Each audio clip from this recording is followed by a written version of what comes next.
Kelanjutannya, saya mengalami beberapa hari lalu, saya mau sign out dari suatu mall. Karena saya jarang ya, sejak COVID di sini, jarang banget ke mall, bisa dibilang beberapa bulan sekali. Setelah PPKM yang level 3 ini aja, apa level 4 ya, pokoknya udah mulai sekarang berlaku, saya hanya 1 kali ke mall. Sebelumnya malah nggak pernah. Oke. Nah, saya ke satu mall di bilangan Jakarta Selatan, ya. Pada saat saya mau pulang, saya diingatkan dari tampilannya kan, tolong sign out kalau sudah mau pulang dari sini. Oke, saya sign out. Di jalan saya mikir, kenapa saya harus sign out ya? Kenapa nggak bisa ada solusi yang lebih pintar dari sign out? Kalau saya tidak sign out, berarti saya seolah masih ada di dalam mall tersebut. Dan berarti kalau ada penjangkitan, ada apa segala, bisa dibilang terkesan bahwa saat terjadi umpamanya suatu kegiatan atau suatu hal yang masalah, saya lagi dikira ada di dalam situ, padahal saya sudah jalan pulang. Solusi paling mudah dan murah adalah bahwa kita tahu aplikasi Peduli Lindungi difasilitasi dengan solusi GPS, ya, Global Positioning System. Oke. Nah, jadi saat dia keluar dari mall dan kemudian dia mungkin sudah naik mobil atau dia naik anggaplah ke parkiran, dan kemudian mobilnya sudah mulai jalan keluar. Kalau sudah 500 meter atau 200 meter misalnya dari mall, langsung aplikasinya bilang Anda sudah terdeteksi sangat jauh dari mall. Ini berarti Anda dia anggap harus mematikan ya, gitu loh. Dia tinggal jawab ya. Kalau dia tidak jawab ya, tapi dia sudah sampai 1 km, udah otomatis saja langsung matikan bahwa dia dianggap sudah keluar. Jangan menunggu orang sampai sadar harus melakukan perekaman. Gak bisa begitu. Nah, dengan hal yang tadi, pertama tidak mampu memberikan alat kepada masyarakat, kemudian tidak mampu melindungi orang yang kalau udah keluar di situ masih tidak bisa dirilis lepas. Jadi benar pertanyaan saya, bahwa aplikasi ini belum cukup melindungi. Lalu, apakah kita tidak harus menggunakan aplikasi ini? No, jangan berpikir seperti itu. Kita justru harus semangat menggunakan aplikasi ini.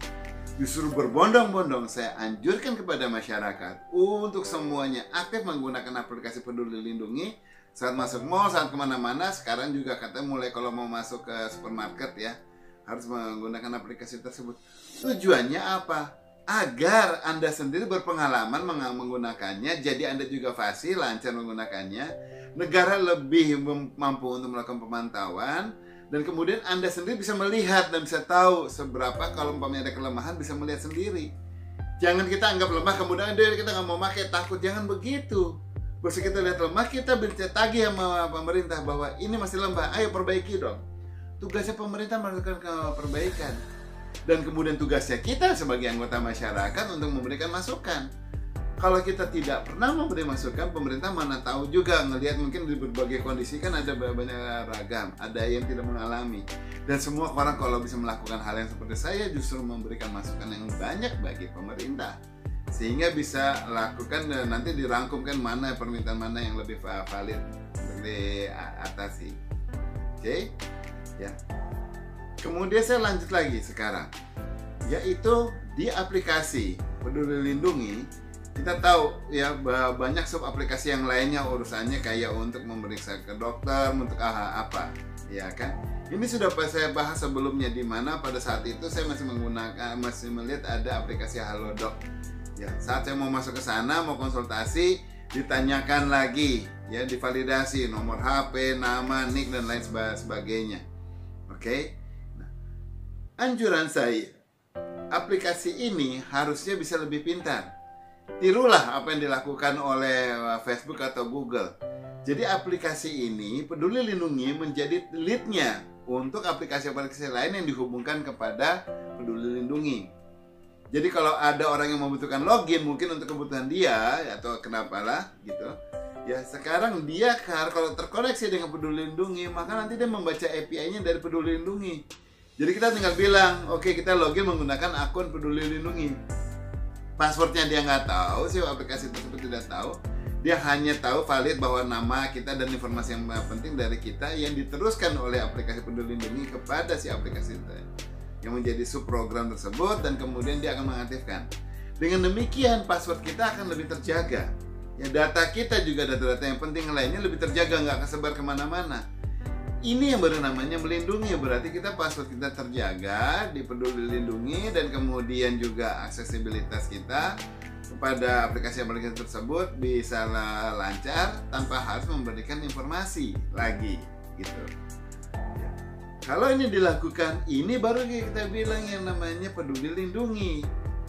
Jadi harusnya pemerintah tahu. Ya, kritik saya di sini ya, kenapa saya bilang tidak cukup melindungi, karena masih banyak kelemahannya gitu loh. Ini ada satu lagi ya, dimana sekarang bahwa aplikasi Peduli Lindungi, bahwa dia memberikan alert itu kan adalah non-navigated alert. Jadi kalau kita dibilang ada orang yang mengidap COVID dekat Anda, kita nggak pernah tahu itu ada di sebelah depan, belakang, kiri, atau kanan. Hanya dekat-dekat kita. Ya, nah kalau kita bergeser nggak tahu. Jadi kalau di kereta paling tidak ya kita harus keluar atau mundur atau jauh pindah gerbong. Ya, which is very difficult kalau gerbongnya lagi pada penuh. Nah, kalau di kafe-kafe yang di mall-mall juga akan repot. Dibilang misalnya aplikasi di sini mengatakan ada orang yang mengidap